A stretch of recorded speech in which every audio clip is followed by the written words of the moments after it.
Chapter 91. The Tang priest confesses in Dark Essence Cave, where should one strive to practice dhyana, swiftly to extirpate the misdeeds of the thought horse and the mind ape. When they are firmly tethered, they give off radiance, but whoever halts falls to the three paths of suffering. If one allows the divine elixir to leak away, the jade pure nature will wither as one slackens. Anger, joy, and worry must all be swept away. When the wonderful mystery is gained, it seems like nothing. The story tells how the Tang priest and his 3 disciples left the city of Yuhua and had a very easy journey in what really was a land of paradise. When they had been traveling for 5 or 6 days, another city appeared. "Where is this?" the Tang priest asked Brother Monkey. "It's a city," Monkey replied, "but there are no flags on the poles above the city wall, and I don't know this area, so I'll ask when we get closer." When they reached the eastern suburb, they found it noisy with bars and tea houses and bustling with the rice market and oil shops. Some idlers who were wandering in the streets with nothing better to do crowded round for a better look when they saw Pig's long snouts, Friar Sand's black face, and Monkey's red eyes, but they dared not come any closer to question the travelers. The Tang priest was sweating with the worry that they would provoke trouble as they crossed several more streets and had still not yet reached the city wall. Then they saw a monastery gate over which were the words "Clouds of Compassion Monastery." "What about going in here to give the horse a rest and take a meal?" the Tang priest suggested, to which Monkey replied, "Splendid, splendid, splendid." The 4 of them then went inside, and this is what they saw. Splendid, towering buildings, gleaming bases for statues. The Buddha hall rise above the clouds. The monks' cells lie in the moonlit silence. Red mists circle the stupas. In the shade of jade-green trees, the scripture wheel is cool. This is a true pure wheel is cool. This is a true pure land. Another Naga palace, where purple mists surround the Mahara hall. The cloisters are never empty of people enjoying the sights, and visitors climb the pagoda that is always open. Incense burns in the stand at every moment, and lamps shine on the altar through the night. A golden bell rings rhythmically in the abbot's lodgings as monks worship the Buddha by reciting sutras.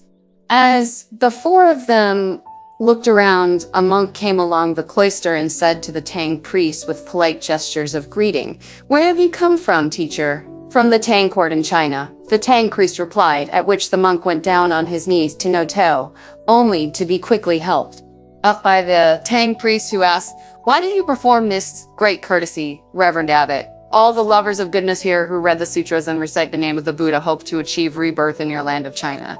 So that when I saw you coming in your magnificent mitre and robes, I was certain that your present splendor must be the result of your successful cultivation in earlier lives. That's why it is right to now to you." "It alarmed me," said the Tang priest with a smile. "It alarms me. I am only an itinerant monk and know no splendor at all. To be able to live at your leisure and ease as you do, Abbot, is real bliss." The monk then led the Tang priest to worship the Buddha statues in a main hall.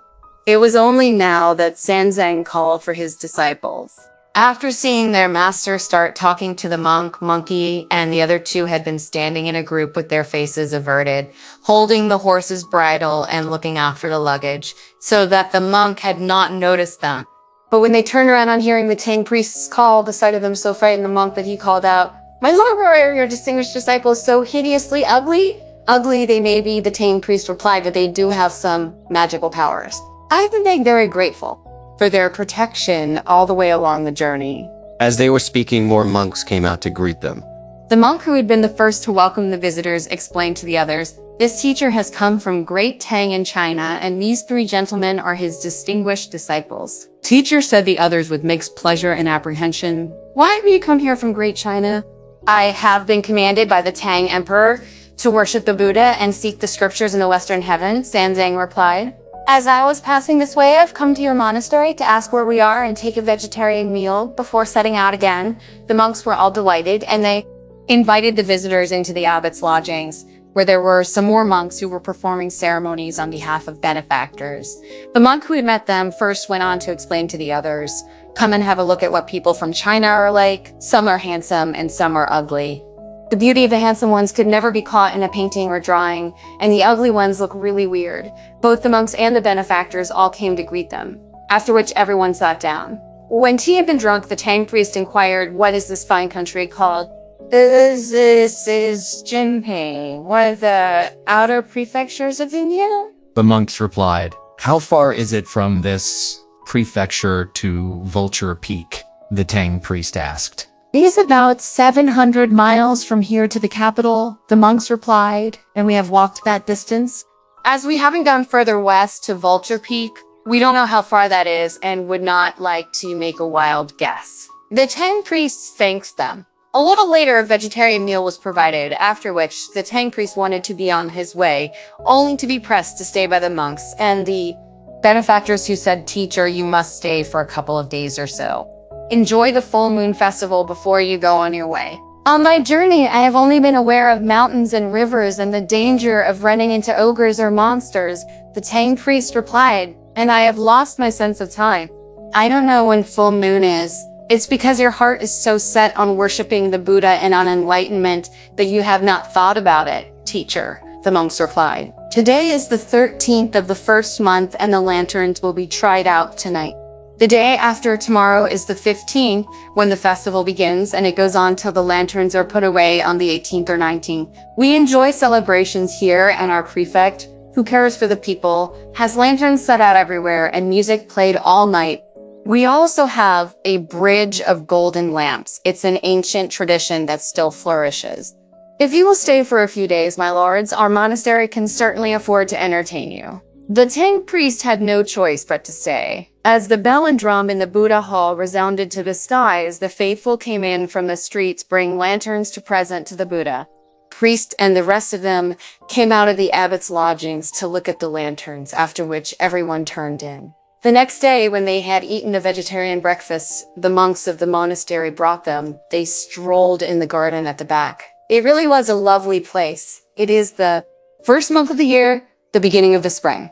The wooded garden is quiet and elegant, the beauty of the scene subdued. Throughout the 4 seasons, flowers and trees contend. Turquoise peaks rise behind each other. Fragrant flowers are growing before the steps, and scent comes from the plum tree's branches.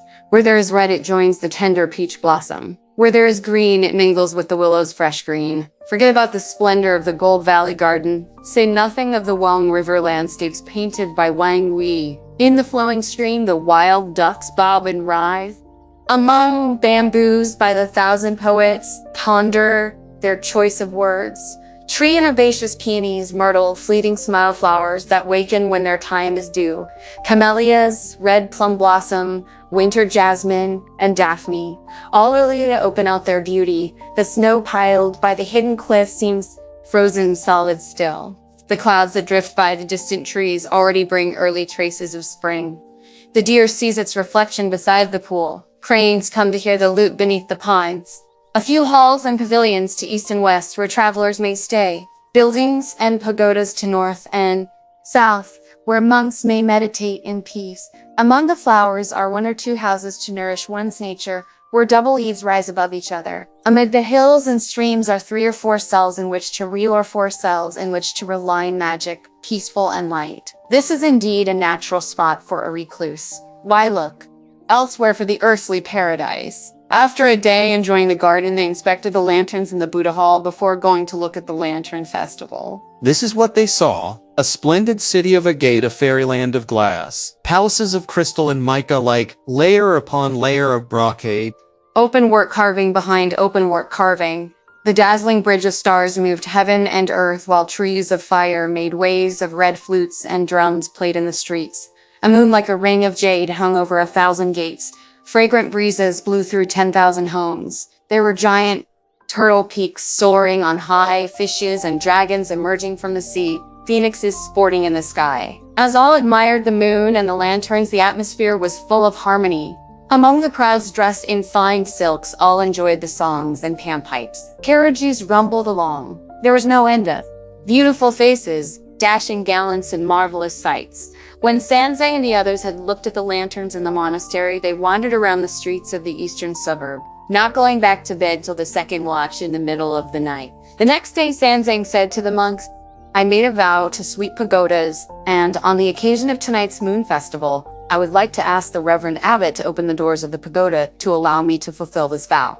The monks opened the doors, and when Friar Sin fetched his cassock and brought it to him on the ground floor, he put it over his shoulders and prayed to the Buddha. Then he swept the ground floor with a broom, took the cassock off, and gave it back to Friar Sin. He swept the second story next, and so on story by story till he reached the top. Every story there was a Buddha, and in each one he opened all the windows, swept the floor, and enjoyed the splendid views. By the time he finished sweeping and come down again, it was late and all the lamps had been lit. It was now the night of the full moon. Venerable teacher, the monk said, last night you only saw the lamps in our humble monastery and the outskirts of the city. As tonight is the main festival, why don't we go into the city to see the golden lamps there? The Tang priest was glad to follow this suggestion, and he went with his 3 disciples and the monks of the monastery into the city to see the lanterns. Indeed, on the festive 15th night, the harmony of spring begins with the first full moon. Decorated lanterns hang in the busy markets as all sing the songs of a world at peace. Over the lantern light in streets and markets, the moon's round mirror rises in the sky like a silver dish, driven by the charioteer Ping Yai. The lanterns were like a brocade carpet woven by fairies. The lanterns were reflected by the moon, doubling its brilliance. The moon shone on the lanterns, making them resplendent. There was no end of iron chain star bridges, lantern flowers, and trees of fire. Snowflake lanterns, plum blossom lanterns like fragments of ice in spring. Embroidered screen lanterns made up from every color.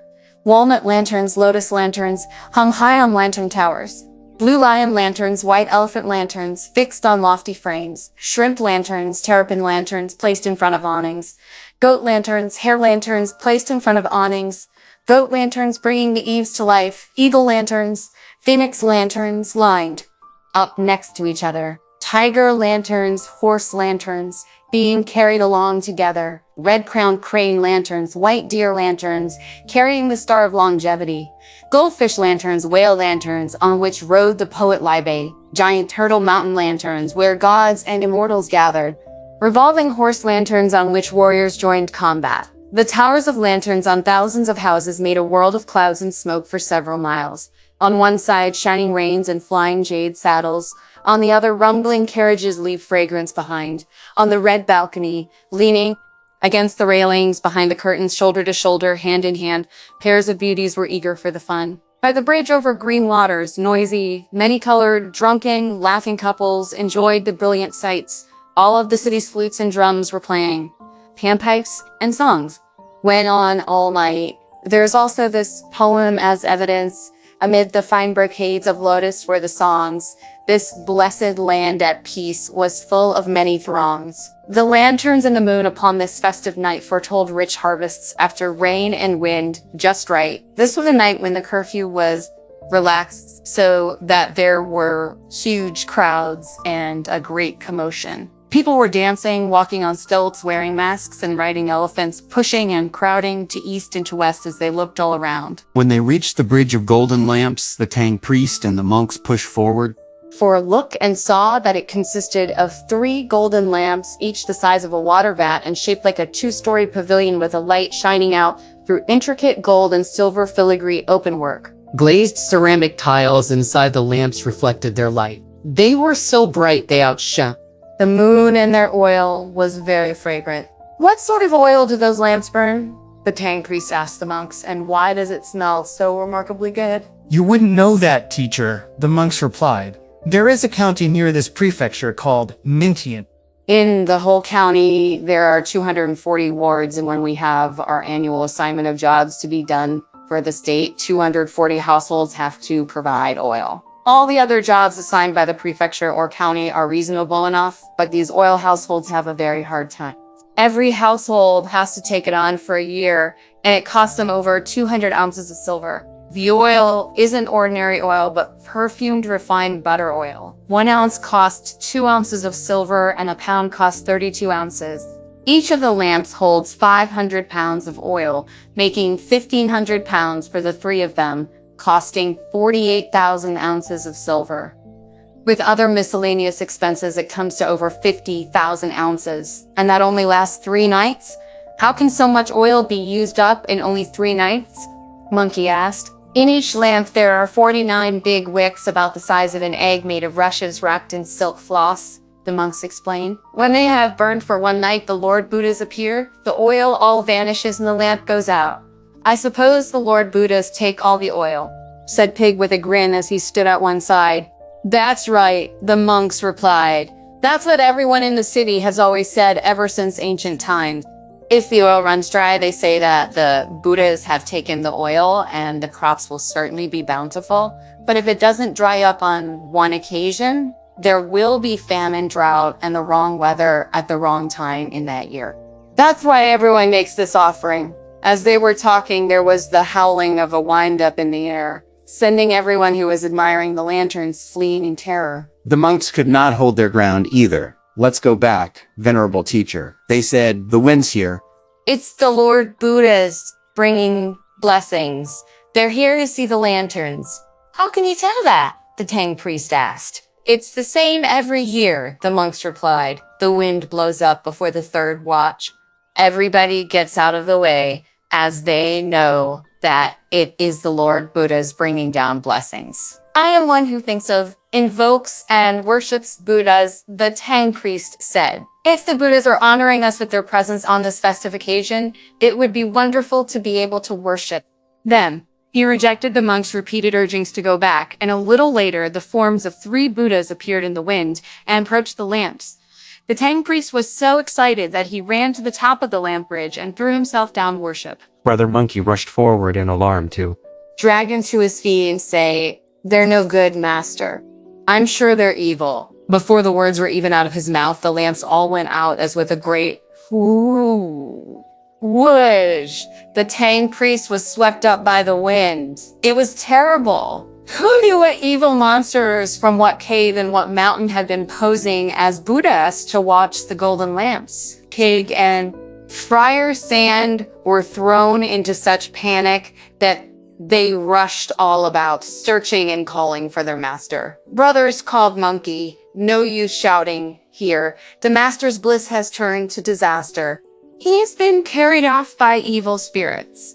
How can you tell that, my lord? The appalled monks asked. You're just a bunch of mortals. Monkey replied with a grin, so you haven't realized what's been happening all these years? The evil spirits have fooled you into thinking they're true Buddhas coming down to accept the offerings of lamps. The Buddhas that appeared when the wind blew just now were 3 evil spirits. My master didn't realize who they were, so he went up on the top of the bridge to worship them. They covered up all the lights and carried him off together with the oil in the lamps. As I was a bit too late, the 3 of them got away by wind. Brother, said Friar Sand, whatever are we to do? Not a moment to lose, said Monkey. You 2 go back to the monastery with the monks and look after the horse and the luggage. I'm going after them while this wind's still blowing. The splendid great sage then shot up by his somersault cloud into midair, picked up the stench of the wind, and headed northeast in pursuit, carrying on till all of a sudden the wind dropped at dawn. A great mountain could be seen, a most steep, towering, and splendid mountain. Many a foothill and ravine, twisting and bending streams. Creepers hang from the beetling precipice, pine and cypress rise from the lonely rock. Cranes cry in the morning mists, wild geese call among the clouds at dawn. Jutting peaks like a row of halberds, jagged crags of interlocking rocks. The summits rise to 80,000 feet, and sheer-walled ridges make 1,000 angles. Wildflowers and noble trees all flourish with the spring. Coco and Oriole respond to the scenery with song. Majestic beauty, towering grandeur, steep, grotesque crags. Hard to climb. One will stay there long in silence. All that can be heard are tigers and leopards breathing. River deer and white deer wander around. Jade-colored hares and gray wolves come and go. The stream in the deep ravine will flow for 1,000,000 miles. Twisting torrents splash loud against the rocks. While the great sage was on the top of a scar looking for his way, he saw 4 people coming from the western slopes driving 3 goats and all shouting, "New Year." Monkey's fiery eyes with their golden pupils flashed as he took a closer look to see that they were the 4 duty gods of the year, the month, the day, and the hour in disguise. The great sage then pulled out his iron cudgel, shook it till it was as thick as a rice bowl and about 12 feet long, and sprang down from the cliff with a shout of, "Where are you skulking off to like that, trying to hide your faces?"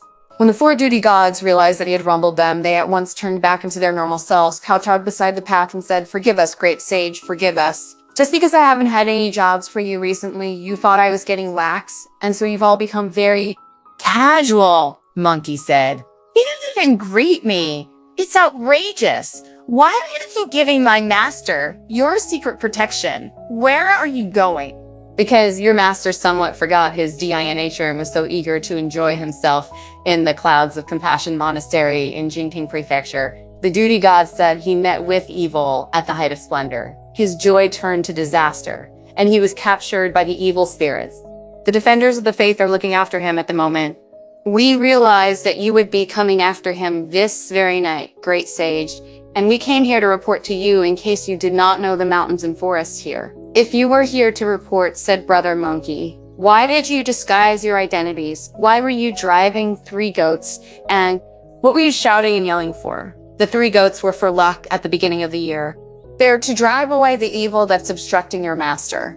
Monkey had been absolutely determined to beat them, but on hearing this explanation, he let them off and put his cudgel away as his fury turned to delight. "Are there evil spirits on this mountain?"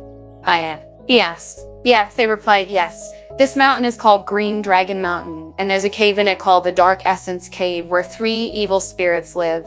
The oldest is called King Cold Avoider. The second is called King Heat Avoider, and the third is called King Dust Avoider. They've lived here for 1,000 years and have been fond of refined butter oil since they were children. Ever since they became spirits some years ago, they've been pretending to be Buddhas to trick the officials and people of Jinping into setting out those golden lamps full of the refined butter oil that they take in their Buddha guise in the middle of every first month. When they saw your master this time, they realized that he was a holy monk and carried him off to the cave too. Any day now, they'll slice off his flesh to fry in the refined butter. You must use your skills to save him as soon as possible. On hearing this, Monkey dismissed the 4 duty gods with a shout and went round the mountain looking for the cave. Within a mile or 2, he saw a rock faced by a gill, at the foot of which was a stone building with a pair of stone doors that Stood ajar. Beside the doors was a stone tablet on which was inscribed Green Dragon Mountain Dark Essence Cave. Not daring to go in uninvited, Monkey stopped and called, "Give me my master back at once, monster." With a great noise, the doors burst wide open, and out rushed a crowd of bull-headed demons who glared as they asked, "Who are you yelling here like that?" A senior disciple of the holy monk Tang Sanzang, who's come from Great Tang in the east to fetch scriptures. Monkey replied. He was looking at the lanterns in Jinping along our way when your chief demons carried him off here. "Give him back at once if you want me to spare your lives. If you don't, I'll turn him then upside down and turn all you demons into just pus and blood." As soon as the junior demons heard this, they rushed inside to report disaster, your majesty's disaster. The 3 old evil spirits had taken Sanzang into the depths of the cave, and with no further ado were telling their underlings to strip him and wash him with water from the torrent. They were just about to have him sliced and diced into tiny pieces to fry in the refined butter when they heard the report of disaster from outside. The oldest demon king asked with some alarm what had happened. There's a hairy-faced monk who looks like a thunder god outside, the junior devils replied. "He's shouting that your majesty has carried his master here and wants him given back straight away if our lives are to be spared. Otherwise, he'll turn our den upside down and turn us all into pus and blood." This news shocked the demon kings, who all said, "We've only just caught the wretch and haven't even asked him his name and his background. Little ones, dress him again and bring him here to be questioned. We must find out who he is and where he's from." A crowd of devils untied the Tang priest, put his clothes back on, and pushed him to before the thrones, where he fell to his knees, trembling with fear, and pleaded, "Spare my life. Your majesty, spare my life. Where are you from, monk?" The 3 evil spirits said, all talking at once, "And why did you rush into the way of our clouds instead of avoiding the Buddha images?" "I have been sent by the great Tang Emperor in the East to worship the Lord Buddha and fetch the scriptures from the great Thunder Monastery in India. Sanzang replied with kowtows. When I went into the Clouds of Compassion monastery for a vegetarian meal, the monks there pressed me to stay too. See the lanterns at the Moon Festival? Seeing your majesties appearing as Buddhas from the Bridge of Golden Lamps, I know Tao it's you because my mortal eyes took you for real Buddhas. That's why I got in the way of your clouds, your majesties. How long was the journey from your country in the east to here? The evil spirits asked. How many people have you got with you? What are they called? Tell us the truth straight away and we'll spare your life. My secular name was Chen Xuanzang, the Tang priest replied, and I was a monk in the Jinshan monastery from boyhood. Later, I was given official rank as a monk in the Hongfu monastery in Shenzhen.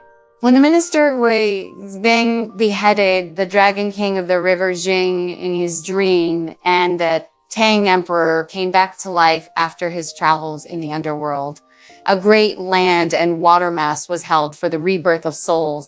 The Tang Emperor chose me to officiate at this ceremony and expound the great principles. The Bodhisattva Guanyin appeared during the mass and informed me that in the Thunder Monastery in the Western Heaven, there are 3 stores of true scriptures that can carry the dead up to heaven. I was sent to fetch them and given the title Sanzang, or 3 stores. As I use Tang as my surname, people call me Tang Sanzang. I have 3 disciples.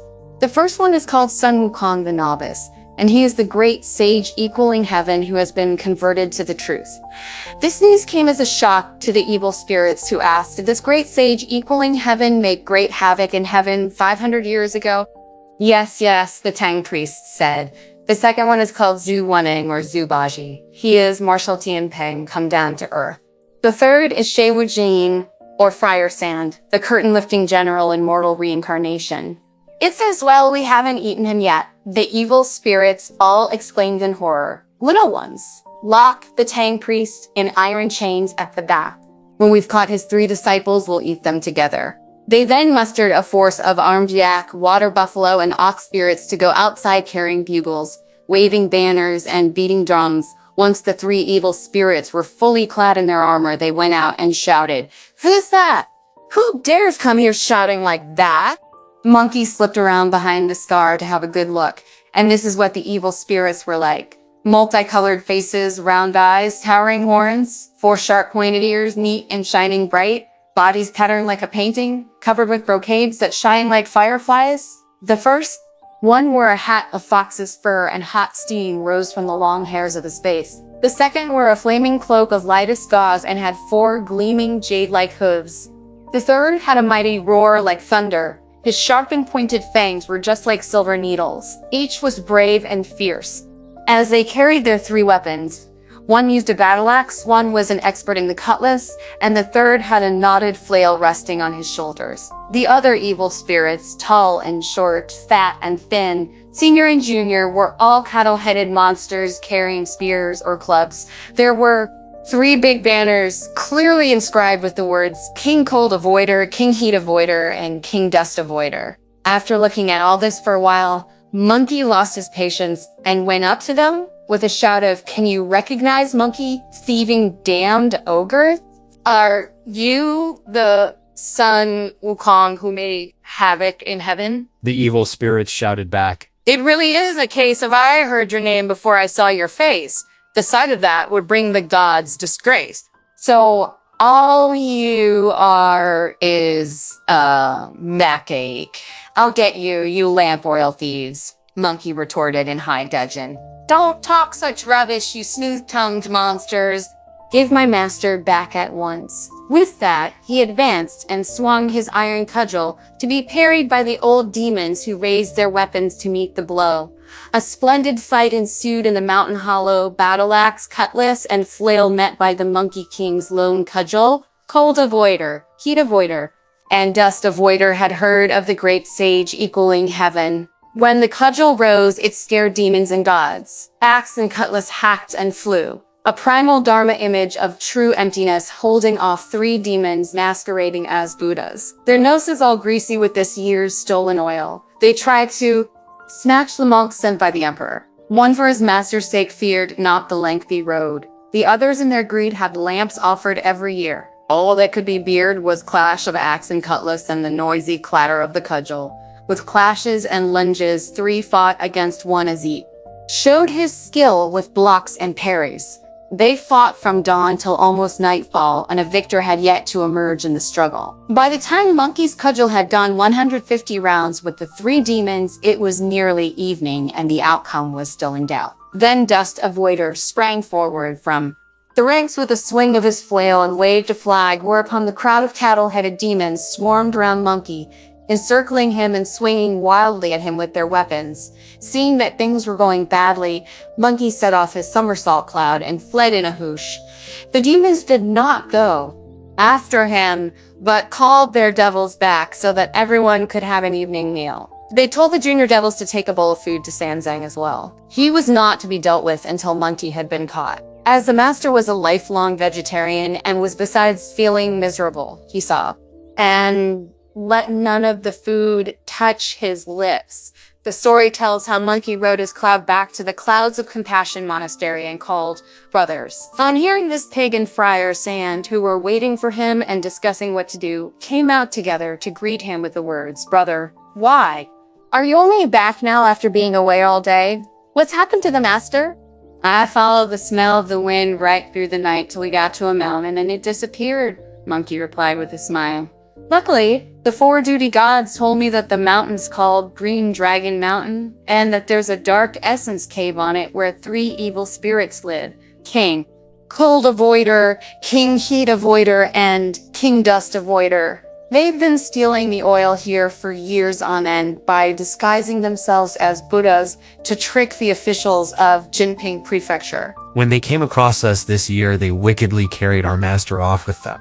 I told the duty gods and the rest of them to give the master some secret protection while I shouted insults at them from outside their doors. When the 3 demons came out, they all looked like bull-headed demons. The first of them fought with a battle axe, the second with a cutlass, and the third with a flail. They had a whole gang of cattle-headed monsters with them, waving banners and beating drums. The fight went on all day and was still in the balance when one of the demon kings waved a flag to bring all the junior devils forward. As it was late and I was worried that I couldn't beat them, I came back by somersault cloud. "I reckon it must be the demon king of Fengdu who's making trouble for you," said Pig. What makes you guess that? Friar Sand asked. "I can tell because our big brother said they were all cattle-headed monsters," replied Pig with a laugh. No, said Monkey. "I saw them, and they were all rhinoceros spirits. If they're rhinos, we've just got to catch them and saw their horns off," said Pig. "They'll be worth quite a bit of silver." As they were talking amongst, all asked Monkey if he had eaten any supper. "I'll have something if it's no trouble," Brother Monkey replied, "but I can do without just as well." Surely you're hungry after fighting all day, my lord, the monk said. You can't get "Hungry in a mere day," Monkey laughed. "I once went without food for 500 years. The monks did not know whether he was telling the truth or joking, and a little later food was brought in that Monkey ate, after which he said, 'Tidy up and go to sleep. We'll go and fight them again tomorrow and capture the demon kings so as to rescue the master.'" "What nonsense, brother," said Friar Sand, who was standing to one side. "As the saying goes, delay brings wisdom. It'll be terrible if that monster stays awake tonight and murders the master. We'd better go there right now and make such a road that he can't do anything. It may go badly wrong if we lose a single moment." When Pig heard this, he braced himself and said, "Friar Sand's right. Let's go and put down those demons. The moon's bright enough." Accepting their advice, Monkey left his instructions with the monks of the monastery. "Look after the luggage and the horse. When we've captured the evil spirits, we'll bring them back here to prove to the prefect that they're imposters. Then he can end the oil levy and relieve the common people of this hardship." "That'll be a good thing, won't it?" The monks all accepted their orders while the 3 of them left the city by auspicious cloud. Indeed, idleness and unrestraint threw the Diana into confusion. Danger and catastrophe led the Wayhart into delusion. If you don't know who is to win this encounter, listen to the explanation in the next installment.